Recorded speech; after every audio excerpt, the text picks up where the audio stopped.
Video sponsor by SPO digital marketing. நம்ம எஸ்பிஓவில் நீங்கள் ஜாயின் பண்ணுறது மூலமாக நீங்கள் வீட்டில் இருந்தபடியே நம்ம மணி ஏர்ன் பண்ணலாம். அது மட்டும் இல்லாமல் ஒர்க் பண்ணுறவங்க கூட நீங்கள் பார்ட் டைமாக இதில் நீங்கள் ஒர்க் பண்ணலாம்.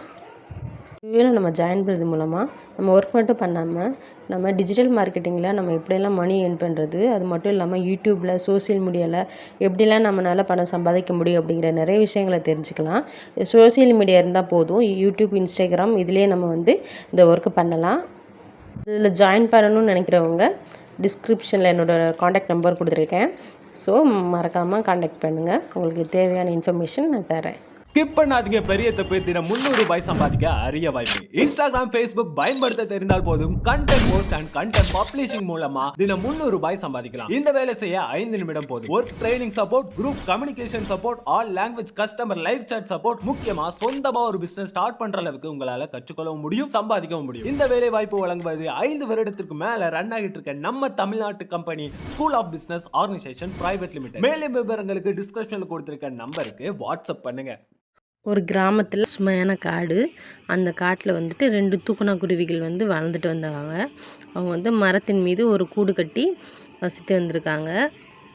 ஒரு நாள் இறை தேடுறதுக்காக 2 தூக்கணாங்குருவியும் வெளியில் சென்றிருந்த சமயத்தில் ஒரு சிட்டுக்குருவி பறந்து அந்த தூக்கணாங்குருவியின் கூட்டுக்குள்ளே நுழைஞ்சிருச்சு. சிறிது நேரத்தில் ஒரு தூக்கணாங்குருவி மட்டும் பறந்து வந்திருக்கு. நம்ம கூட்டுக்கு போகலான்னு சொல்லி பார்க்கும்போது கூட்டுக்குள்ளே தலையை நுழைத்து பார்த்துருக்கு. கூட்டுக்குள்ளே சிட்டுக்குருவி இருப்பதை பார்த்துட்டு, குருவியக்கா, இது எங்களோட வீடு, எங்களுக்கு இடம் இல்லை, நீ வெளியில் போங்க, இது எங்களோட வீடு, எங்களுக்கு தான் வேணும் அப்படின்னு சொல்லியிருக்கு. தயவு செஞ்சு வெளியே போயிருங்க, எங்களுக்கு இடம் இல்லாமல் நீங்கள் பண்ணிட்டீங்க அப்படின்னு ரொம்ப கெஞ்சி கேட்டிருக்கு.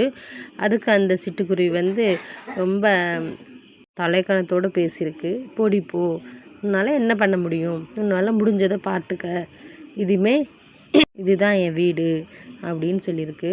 இதை கேட்ட சிட்டுக்குருவி எவ்வளோ கெஞ்சி கேட்டிருக்கு. இல்லை, நீங்கள் வெளியே போங்க, நாங்கள் ரொம்ப கஷ்டப்பட்டு கட்டினது, இறை தேடுற டைமில் நீங்கள் இப்படி உட்காந்துக்கிட்டிங்கன்னா நாங்கள் என்ன பண்ணுறது அப்படின்னு ரொம்பவும் கேட்டிருக்கு. ஆனால் அப்படி இருந்தும் அந்த தலைக்கணமான சிட்டுக்குருவி இறங்கி போகவே இல்லை. இது நான் தான் இருப்பேன், நீ வெளியே போன்னு சொல்லிடுச்சு. அதனால அந்த தூக்கணாங்குருவி என்ன பண்ணிடுச்சு, ரொம்ப வருத்தத்தோடு என்ன பண்ணலாம் அப்படின்னு பல யோசனையோடு பறந்து போயிட்டு இருந்திருக்கு. அப்போ தான் இந்த சிட்டுக்குருவிக்கு நம்ம ஏதாவது ஒரு முடிவு கட்டணும், நம்மளோட கூட்டில் இது இருக்குது அப்படின்னு சொல்லி அவங்க தூக்கணாங்குருவி எல்லாரும் ஒன்று கூடி பேசியிருக்காங்க. அப்போ சிட்டுக்குருவியோட கூட்டில் அது ஹாயாக உட்காந்துக்கிட்டு அப்படி போடு அப்படி போடு அப்படின்னு பாட்டெல்லாம் பாடி ஜாலியாக உட்காந்துருந்துருக்கு. திடீர்னு தூக்கணாங்குருவி கூட்டம் பறந்து வந்துச்சு. ஒவ்வொரு குருவியும் ஈரமண்ணை தன்னோட அழகுனால் கொத்திட்டு கூட்டோட வாசலில் கொஞ்சம் கொஞ்சமாக அடைச்சி பூசியிருக்கிறாங்க. அந்த கூட்டோட வாசல் ரொம்ப கொஞ்சம் கொஞ்சமாக அடைச்சி குருவி கொண்டே போயிருக்கு. முதல்ல சிட்டுக்குருவியோட கழுத்து, அப்புறம் அதோட தலை, கடைசி அழகு இதுவே தெரிஞ்சு கொண்டே வந்திருக்கு. அந்தளவுக்கு உள்ளே மண்ணை அடைச்சிக்கிட்டே போயிருக்காங்க. கடைசியில் ஒன்றுமே தெரியலை. தூக்கணாங்குருவிங்கள் சிட்டுக்குருவிக்கு கூட்டுக்குள்ளே வைத்து அடைச்சி இப்படியே பூட்டி பறந்துட்டு போயிட்டாங்க.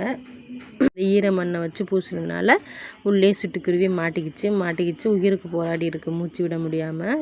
அப்போ தான் யோசிக்குது, நம்ம அடுத்த பொருளுக்கு ஆசைப்பட்டதுனால நமக்கு இந்த தண்டனை கிடச்சிருச்சு அப்படின்னு ரொம்ப வருத்தப்பட்டு அந்த கூட்டுக்குள்ளேயே அந்த சிட்டுக்குருவி இறந்து போயிடுது.